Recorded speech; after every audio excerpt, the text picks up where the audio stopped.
नमस्कार, आप देख रहे हैं बिस्तक। मैं हूं रजत देवगन। रॉकेट तेजी देखने को मिली मार्केट में, लगातार दूसरे ट्रेडिंग सेशन बाजार पे हरियाली देखने को मिली। और आज तो खैर संकेत एक बहुत क्लोजली ट्रैक हो रहा था, वो था बैंक ऑफ जापान की पॉलिसी बैठक। अनाउंसमेंट ये हुई कि ब्याज दरों में कोई भी छेड़छाड़ नहीं की गई। जापानीज मार्केट तेज होते देखे, 2.5% तो तेज हो गया निके।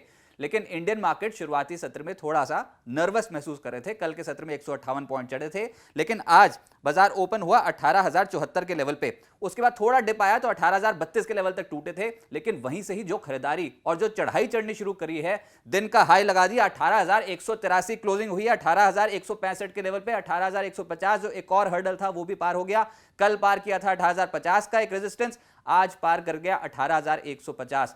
तो अच्छी तेजी में है मार्केट्स। आज 112 पॉइंट्स की तेजी के साथ निफ्टी हुआ है बंद। 222 अंकों का उछाल निफ्टी बैंक पे देखने को मिला है। रिलेटिवली अंडर परफॉर्म कर रहा है पिछले 2 दिनों से निफ्टी को, और सेंसेक्स 390 पॉइंट्स उछलता हुआ नजर आया। एडवांस डिक्लाइंस 35 शेयर्स निफ्टी के हरे निशान में, मात्र 14 शेयर्स लाल निशान में बंद हुए हैं और एक बिना बदलाव के बंद हुआ है। लेकिन जो तेजी पकड़े हुए थे उसमें एचडीएफसी ट्विंस, एलएनटी, ये तमाम स्टॉक्स एक्टिव थे। निफ्टी का अगर गेनर पूछो सबसे तेज चलने वाला तो वो था हिंडाल्को और टाटा स्टील, दोनों ही स्टॉक्स एक्टिव थे। लगभग 2.5% से 3% की चाल इन दोनों स्टॉक्स पे देखने को मिली। एलएनटी सॉलिड है। बजट से पहले जो एक स्टॉक बहुत खरीदारी जहां पर देखने को मिल रही है वो है एलएनटी। आज भी लगभग 2.25% उछला है। यूपीएल और विप्रो जैसे स्टॉक्स आउटशाइन कर गए।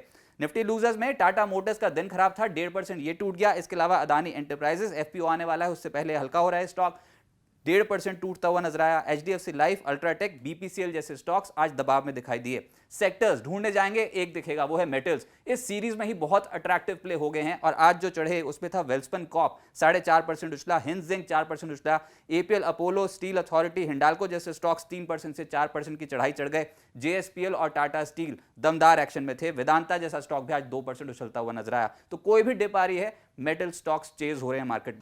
फाइनेंशियल सर्विसेज, पीएसयू बैंक्स में तो थोड़ी मुनाफा वसूली देखने को मिल रही है पिछले कुछ दिनों में, लेकिन जो चढ़ रहे हैं वो है निजी क्षेत्र के बैंक्स और एनबीएफसीज। आज दिन आया एचडीएफसी बैंक का। अब ये समझिए आप, एचडीएफसी बैंक और एचडीएफसी जिस दिन तेज हो जाए ना, उस दिन फाइनेंशियल इंडेक्स तेज होगा।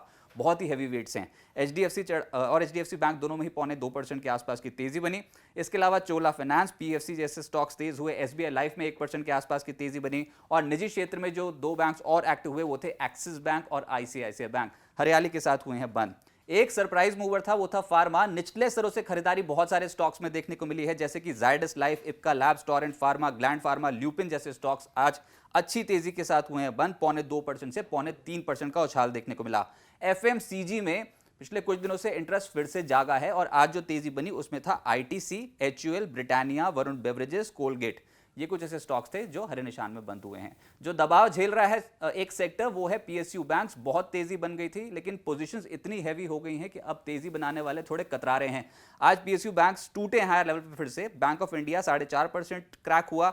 Indian bank, UCO bank, bank of Baroda, PSB, IOB, PNB, ये तमाम स्टॉक्स आज 0.2% से 2.5% के आसपास दबाव में दिखाई दिए। आईटी में विप्रो एक स्टॉक था जो तेज था। इसके अलावा कोफोर्ज, इन्फोसिस और टीसीएस में हल्की खरीदारी होती हुई नजर आई।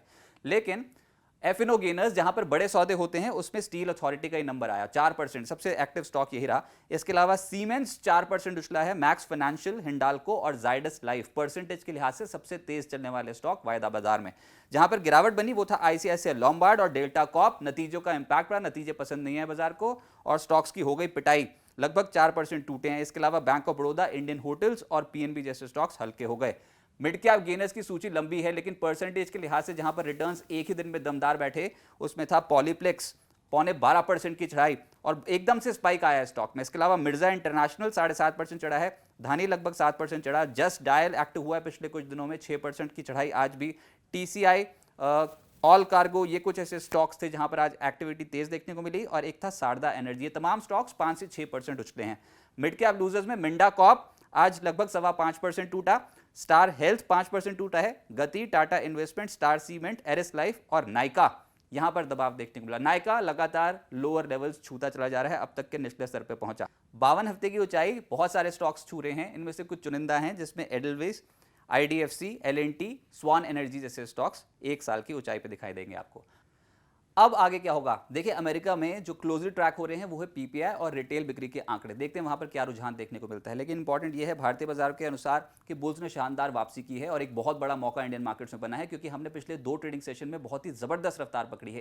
158 पॉइंट सोमवार को चढ़े और आज 112 पॉइंट चढ़े, यानी कि 2 दिनों में 270 पॉइंट्स का उछाल निफ्टी ने देख लिया क्लोजिंग बेसिस पे। अब अगला पड़ाव है 18,250, इतना इंपॉर्टेंट लेवल है कि 18,250 क्लोजिंग बेसिस पे हमने पार होते देखा ही नहीं 2023 में अब तक। ये लेवल पार हो गया तो बुल्स फुल एक्शन में आ जाएंगे, लेकिन अभी एक हर्डल की तरह काम करेगा ये लेवल। और वैसे भी कल है वीकली एक्सपायरी।